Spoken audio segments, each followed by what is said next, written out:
Hey guys, this channel is mainly just for clips from games that I play, but if you can't tell by the length of the video, I'm trying something a little bit different now. I'd like to start off by saying that the site has been covered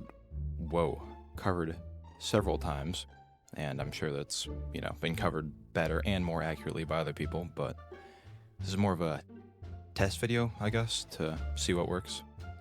So before we get started, I'd like to let you know that I'm not an expert in any of the fields that I'm talking about in this video, but I do have a few years of experience when it comes to computers, as far as building, testing, and diagnosing them goes.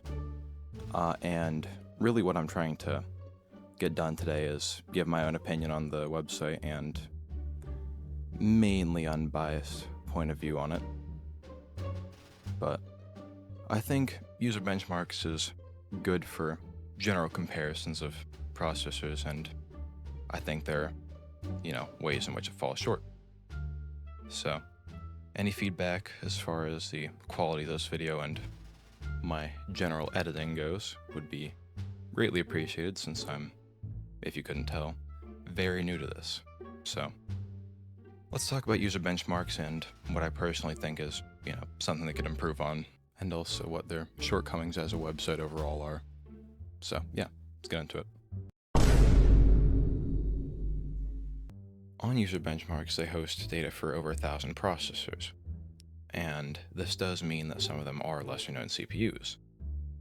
And the main drawback that I can see from this is that some CPUs just don't have enough data to have their performance accurately represented.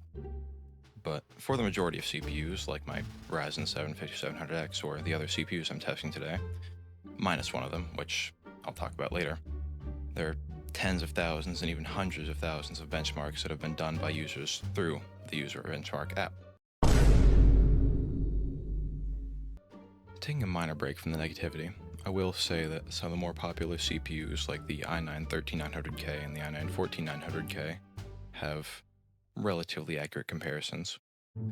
With UserBechmarks, it puts them around 2% effective speed of each other, and effective speed is just a general performance metric for single core, multi-core, and CPU frequency performances.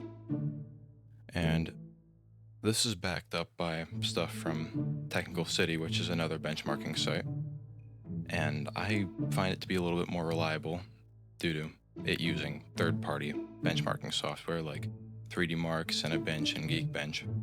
Cinebench being what we will be using to benchmark the CPUs I have today. From this other site, it puts them around 1% of each other, which lines up pretty well with UserBechmarks, I will say. But this does bring us into our next segment on performance data. For this part of the video, we are going to have to go into the real world for a bit. Alright, so we have 4 things to benchmark, 1 being my main computer, obviously, 2 being this thing, the 3rd one being that, some light in here, 3rd being this thing, and the 4th being my laptop, all of which I've already taken the liberties of benchmarking, but yeah.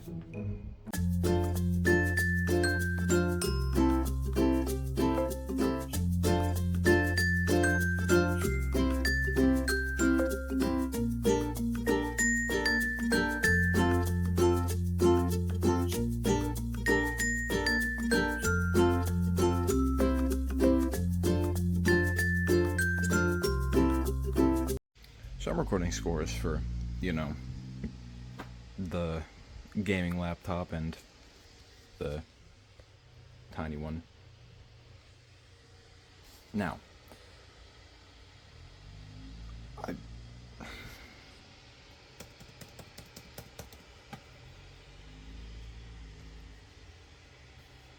nothing.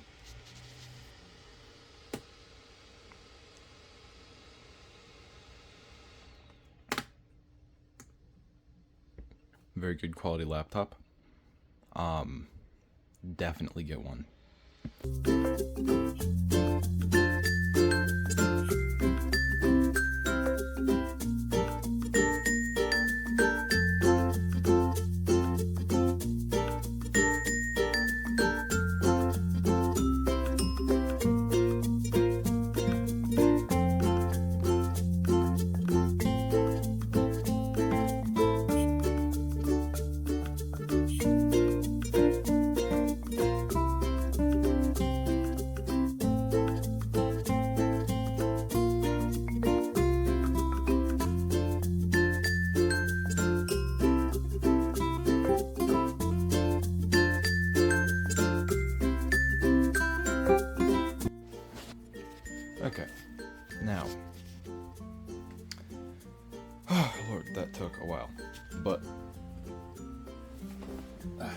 looking at the results, you can see that my main computer scored, well, relatively high.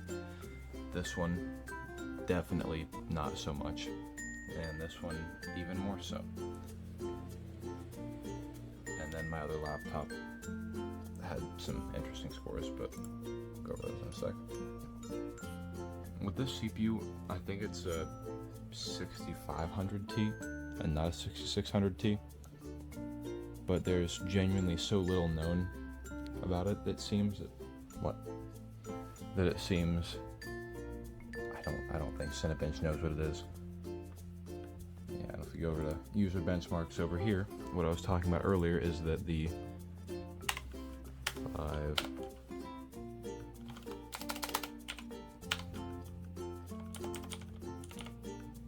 only the i5 6500 is a CPU on here. I will be confirming that later by, well, taking that thing apart, but I don't know. Yeah. Hey, so quick little interjection here from, I guess future me in relation to the videos. For the main computer, I got a 693, a 699, and then a 698 for multi-core, and then a 74, 74, and then I think it was a 73. For the Dell laptop, I got a, oh boy, I got a 117, a 94, and then a 121 for Cinebench. And then I got a 56 for single core because I didn't have an extra hour and a half to spare for 2 more tests. And the whole 3 test thing gives a good idea of what to expect from each device. My gaming laptop got a 267, a 266, and then another 267 for multi-core, and then a 56, a 58, and then another 58 for single core.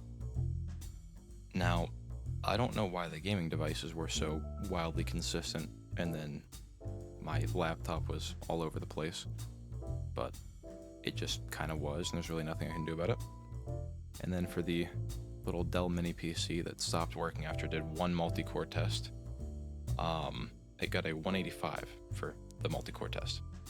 So yeah, just a quick little interjection since I don't think I was really clear enough about the test results, and yeah, back to the real life segment.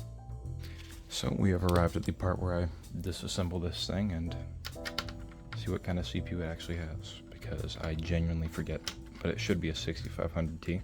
Okay, so this is news to me, but this is actually an i5 6600T.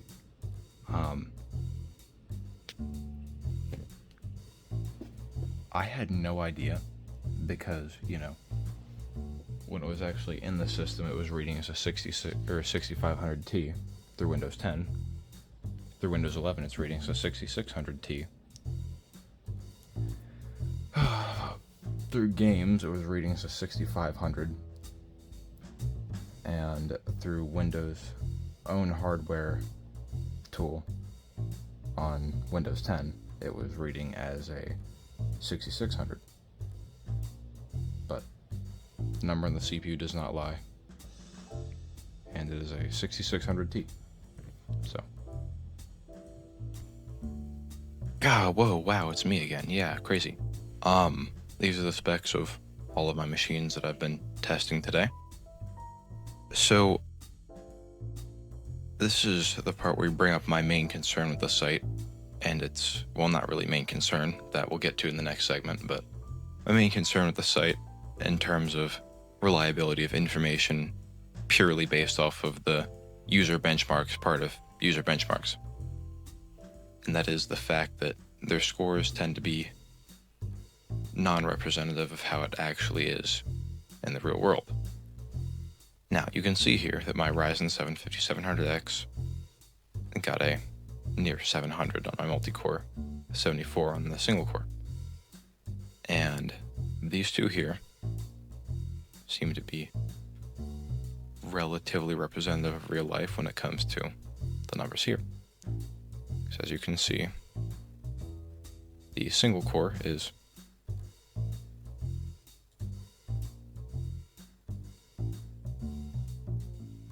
okay. Might have been a little wrong there. So single core is 78% here, but in reality, only about 37%. And then coming back over here, the octa-core speed, and the multi-core overall, is a little bit slower. My multi-core in real life was comparatively a little higher. Again, it really comes down to which system it's in. So my information is honestly pretty biased, I will say, because I'm testing it in one laptop and not across multiple systems here. But this gets into why it's also really not accurate per person, because UserBechmarks doesn't know what system you're going to put the CPU in, or if it's a mobile system, how much power the CPU is actually going to be provided. Because my laptop uses a higher wattage CPU, so it's going to be a little better, and some use lower wattage Ryzen 7 3750Hs. I think my TDP on my laptop is 65 watts for my Ryzen 7. On some systems it'll be 45, some it'll be in between. Again, you really never know when it comes to these CPUs, and that's why, there are people down here and people up here. In both the Ryzen 7 5700X, there are still people down here, but it's a much closer range since you have more control over your system, but also it's a standardized wattage.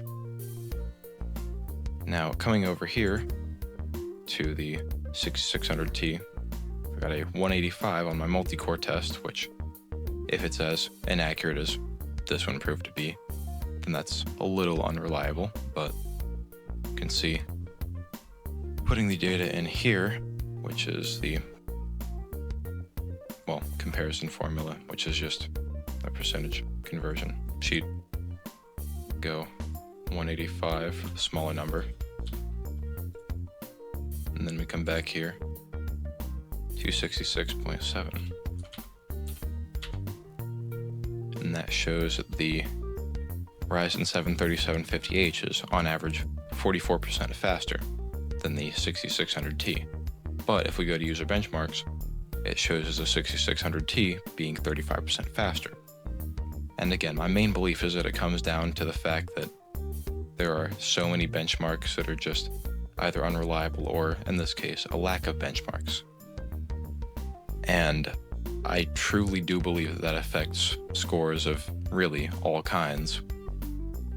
And as far as market share goes, not everyone uses UserBechmarks.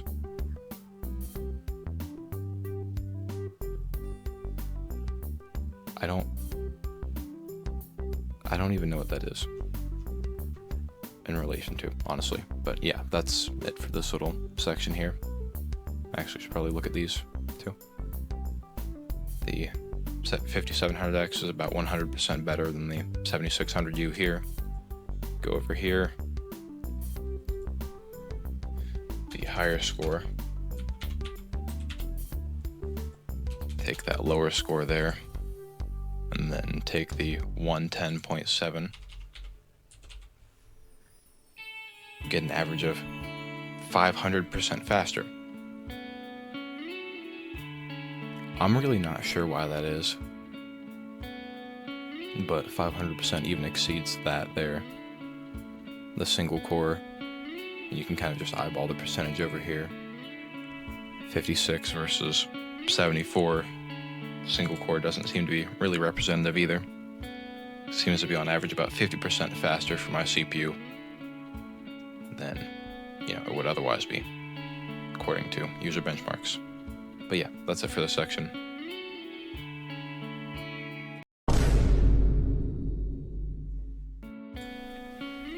Hey guys, so now it is time to go over the very fun part, where we talk about how the site manager for UserBechmarks is incredibly biased against AMD and very biased towards Intel. Now, I've gone through, their profile for the most part down to the Intel 9000 series of processors and the Ryzen 3000 series of processors. And prior to that, I didn't see any bias in the 2000 series of Ryzen CPUs and the 8000 series of Intel CPUs, so I didn't really look any further past that, but I genuinely could not stand to do so because I mean, look at the list I've acquired here. But yeah.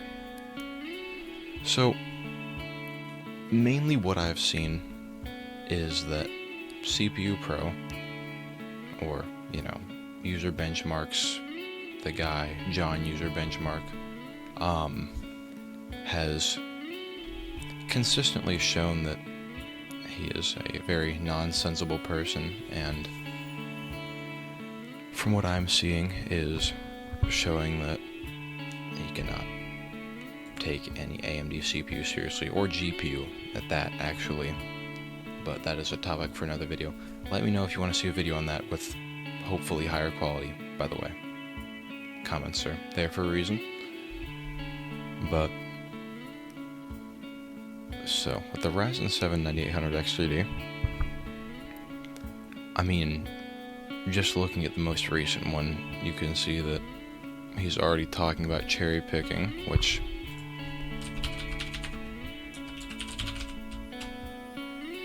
yeah.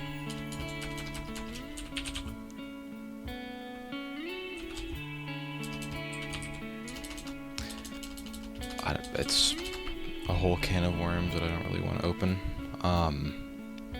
Let's see, advanced marketing. Speaking of, where is it? There it is. God.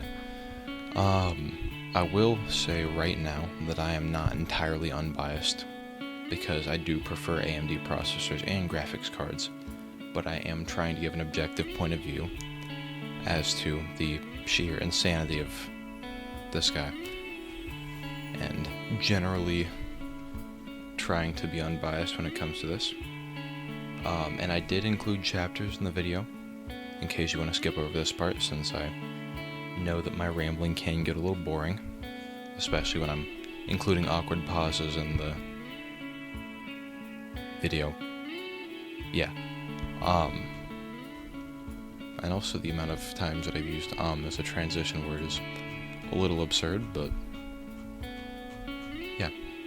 So, reading through all of these, we have the Core Ultra 9 285K, the Core Ultra 7 265K, the Core Ultra 5 245K, the Core i9 14900K, the Core i9 13900K, the Core i7 13700K, the Core i5 13600K. You get the idea. You can read through them yourself if you want to read through them. Or even hating on the AMD laptop CPUs, which honestly is kind of reasonable, but it's more of a biased hate than reasonable hate. What I'm seeing is they're comparing AMD's top-of-the-line CPUs to mid-range to low-range Intel CPUs and saying that more cores is not better, which, depending on the application, it can be harmful. But also, 13600K and 14600K still delivered almost unparalleled performance for around 200 USD. Spending more on a gaming CPU is often pointless, as games are normally limited by the GPU. I don't know what kind of games this guy is playing, but my GPU, prior to it dying, was only a limitation for about half the games that I played, which is why I upgraded my CPU, actually. I upgraded from a Ryzen 5 2600 to a Ryzen 7 5700X, thanks to this website, seeing as it says that the Ryzen 7 5700X is about 30% better than the 2600, which is just completely false, seeing as it's 3 generations newer, and also 1 price tier up, 2 price tiers up, if you include the X at the end. Now, going down to the Core Ultra 9, you will see that spending more money on a gaming CPU is normally a waste of money. A lot of these are just copied and pasted reviews, especially on CPUs of the same generation, which, if I had to go through and review all of these CPUs, I would be a little bit bored too, seeing as I just had to go through and make a list and it took me 3 hours. All the Snapdragon CPUs don't really matter, seeing as they're unrelated for the most part. These do not have reviews, he's just liked them. 7000X3D series, amazing, calling AMD's social media accounts, either fans, Neanderthals, and saying their praises and whatnot.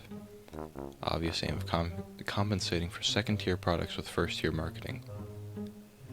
I don't know about you guys, but from the marketing that I've seen from AMD, it's never really been that good. You know, the consumers market it for a reason, because they make good CPUs, and Intel used to be the same way. I mean, you still can find people for Intel that are absolute Intel shills, like I am an AMD shill, because I like AMD CPUs, and they've stuck with Intel CPUs their whole life, or at least the time they've had computers. We're comparing the Ryzen 9 7900X3D to a 13700K, which 13700K has more cores. I don't really... Does it? Hold on, I gotta check this out.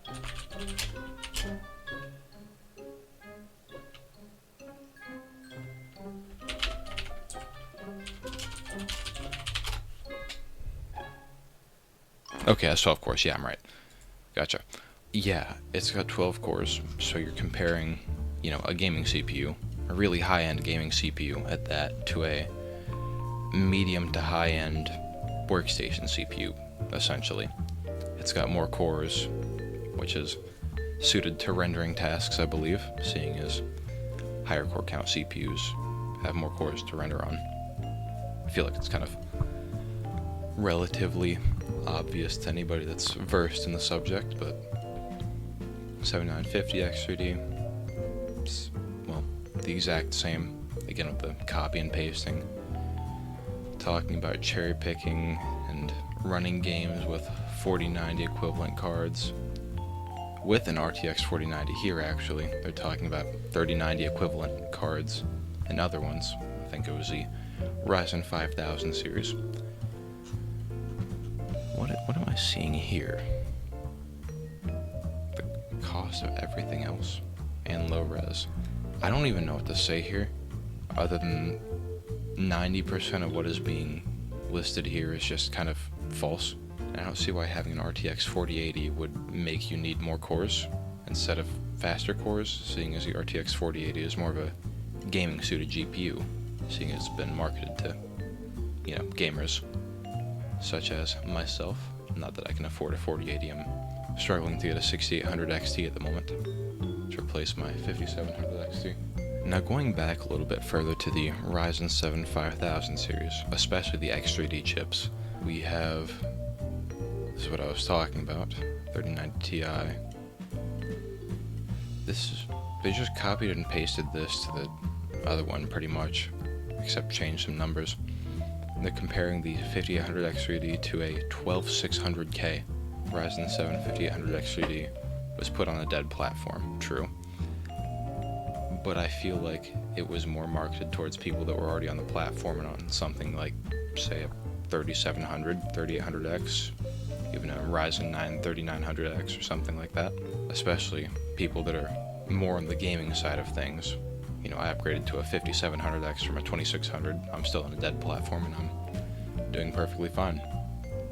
It's 2025, so I don't really see any problems with it. Especially since if I get a 6800 XT, it'll suit my GPU a little better. Now diving even further into the 5000 series, we will find, well, all of this here, which is kind of a mess. They're calling AMD's higher prices, which weren't higher, marketing fees, and I'm still not sure where they get that from. Also, they're really infatuated with the GeMax 400 from Deepcool, and this is a recurring thing throughout several reviews for both brands. I'm not sure why, but calling a Ryzen 3900 XT a gaming bottleneck barely outperforms their cheaper X and non-X counterparts. I feel like it was kind of designed to outperform them by a little bit, but I will say that I don't see exactly why they released the XT series. I will give them that. Now coming down here to the mobile CPUs, we have the Ryzen 9 4900H, and they are still somehow finding a way to take a jab at AMD through their laptop CPUs. Mid-tier gaming performance at best. If you're comparing them to a desktop Ryzen CPU, yeah. I mean, they're smaller CPUs that are designed to be more efficient. I don't know if they're actually smaller, I don't think they are. But they're designed to be more efficient, and they're delidded relatively. They're made without an integrated heat spreader, rather, which is a metal bit on top of the CPU if you're, for some reason, watching my videos and not knowing what that is. Apparently, pairing stronger GPUs would be suboptimal with the Ryzen gaming CPUs for mobile, which I don't think a 2060 could bottleneck a Ryzen 9 4900H, even the desktop counterpart of the mobile one. It's really the same thing with the 7 and the 4800HS, 4900HS for the Ryzen 9, and then the 3500X here. 1% gap in effective speed between the 3500X and the 3600. I don't know if this is true. It's really not any of my business to know if it's true because I don't own either of those CPUs. But I wouldn't even trust that given past experiences with this site. And now past this point, the 3000 series, I wouldn't say there's much use in looking further back. Now looking back as far as the 9000 series, you can see that they're actually recommending the 3900X, which is similarly priced. It's a little bit worse for gaming and desktop, apparently, which I don't think so, but it is better for 64-core computations, which it's definitely better. But even then, they're still taking jabs at AMD, man.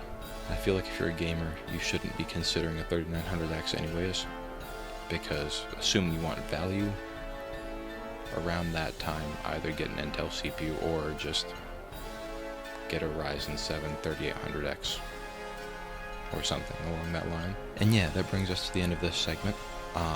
It's insanely long, but I am going to be cutting some of it out, so it should be hopefully not quite as long as 20 minutes. And yeah, that pretty much concludes the video. And next we move on to the outro, I guess. Hey, if you've somehow made it this far, thank you for watching, first of all. I understand that's kind of a difficult watch, especially considering that my speech pattern is not desirable, I guess, to listen to, for extended periods at least. But again, I appreciate you sticking around, and I will say, I've never made any sort of long form video before, or short form at that. So again, any feedback is appreciated, and I know the gameplay in the background was peak. You don't have to tell me, but make sure to tell me. I wrote out an entire script for this video, and it covers 2 pages, and the entire end part was completely unscripted, and it was just me rambling on and on about my thoughts on the UserBechmarks bias thing, you know.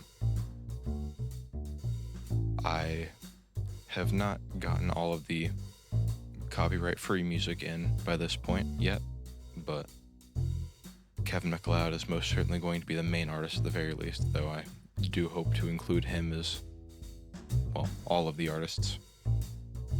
Yeah, shout out to my homeboy Kevin MacLeod. I don't know him, and I never will, but shout out to Kevin MacLeod.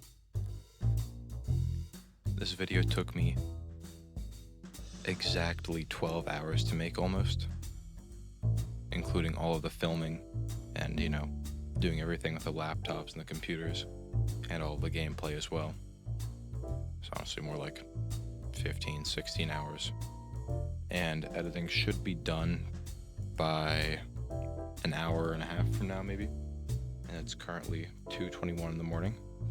I started this at around 10 a.m., 11 a.m., something like that. But yeah, first time making a video. Thanks for watching, and yeah, I'll see you, hopefully, in another video soon.